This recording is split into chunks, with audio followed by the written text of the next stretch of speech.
లక్ష్మీ గణపతి అనుగ్రహ కటాక్షసిద్ధిరస్తు. ఈ రోజున పిఠాపురంలో ఉన్న ఈ రోజున మనము దర్శనం చేసుకోవడం ఎంత ముఖ్యమో స్వామివారి స్థల పురాణం తెలుసుకోవడం కూడా అంతే ముఖ్యము.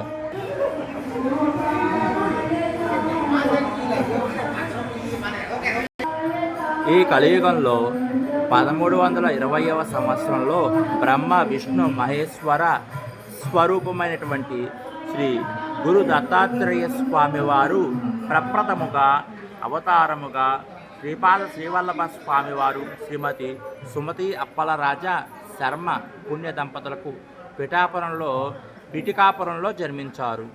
శ్రీపాద శ్రీవల్లభ స్వామివారి చేత నియమించినటువంటి ఈ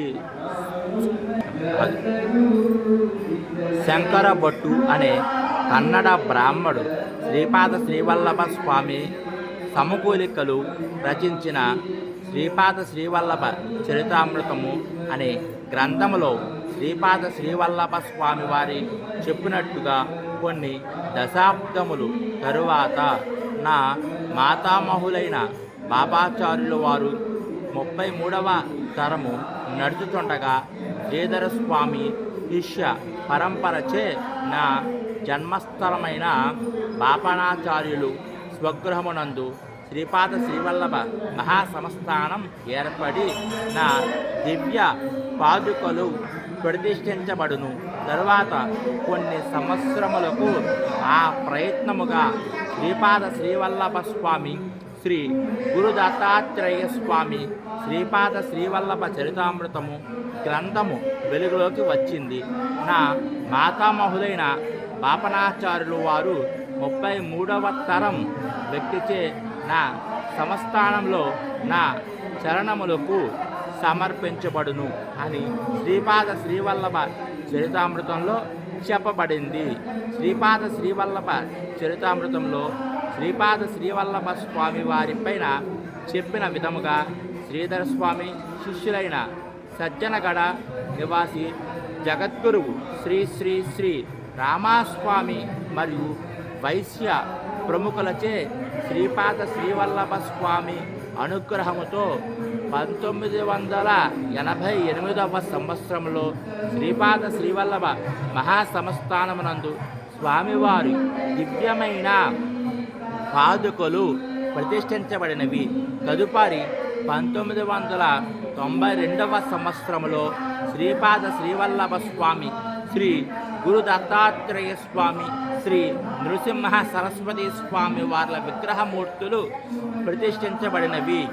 2001లో సంవత్సరములో శ్రీపాద శ్రీవల్లభ మహాసంస్థానముకు వచ్చి స్వామివారి చరిత్ర ఉన్నది అని చెప్పి శ్రీపాద శ్రీవల్లభ మహాసంస్థానం నందు పారాయణ చేసే ప్రప్రథముగా భక్తులందరికీ తెలియాలి అని శ్రీపాద శ్రీవల్లభ చరితామృతమును ముద్ర గావించింది. తదుపరి శ్రీపాద శ్రీవల్లభ మహాసంస్థానం వారు 2007లో సంవత్సరంలో శ్రీ హరిబాబు జోషి బాబు మహారాజు వారి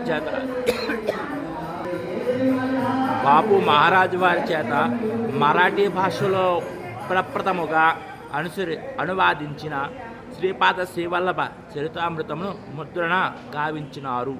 కావున 50 మంది భక్తులు గమనించవలసిందిగా ఏమనగా ఇప్పుడు ఉన్నటువంటి శ్రీపాద శ్రీవల్లభ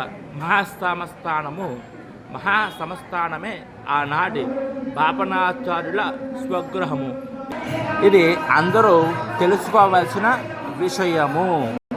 ఇక్కడకు చాలామంది పొరుగు రాష్ట్రాల నుంచి దేశాల నుంచి కూడా వస్తూ ఉంటారు స్వామివారి దర్శనానికై. స్వామివారికి సంబంధించిన దత్తహోమాలన్నీ కూడా ఇక్కడే చేస్తూ ఉంటారు. ఇక్కడ మనం చూసుకున్నట్లయితే కుర్మావతారము దత్తాత్రేయ స్వామివారు. ఈ వృక్షాన్ని అవదంబర వృక్షము అంటారు. ఇక్కడ ఈ వృక్షానికి మనం కొబ్బరికాయలు కట్టాము. అంటే ఏదైనా సరే మనకు కోరిక ఏదైనా సరే ఉంటే మన కోరిక చెప్పుకొని ఇక్కడ మనము ఈ వృక్షానికి మనము కొబ్బరికాయ కడితే కనుక ఆ కోరిక నెరవేరుతుంది.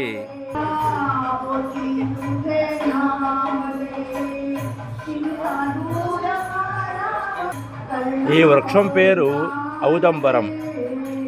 అధిదేవత అగ్నిహోత్రుడు. ఈ వృక్షానికి పూజ చేస్తారు. ఈ వృక్షానికి పూజ చేయడం వలన ఫలితము ఏమిటి అంటే లలిత కళలు, కవిత్వం, శిల్ప, చిత్రలేఖనము, పశువైద్యము, విద్యాలాభము. ఇక్కడ మనము వృక్షానికి పూజ చేయడం వల్ల మనకు సిద్ధిస్తాయి.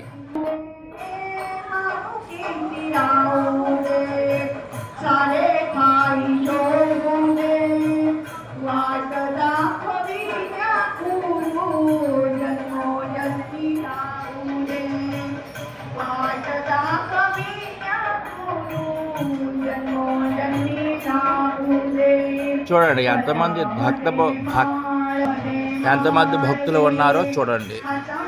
వీళ్ళు ఇక్కడ వారు కాదు, మహారాష్ట్ర నుంచి, ముంబై నుంచి, ఇలా అనేక దూర ప్రాంతాల నుంచి వచ్చిన వాళ్ళే వీళ్ళందరూ కూడా.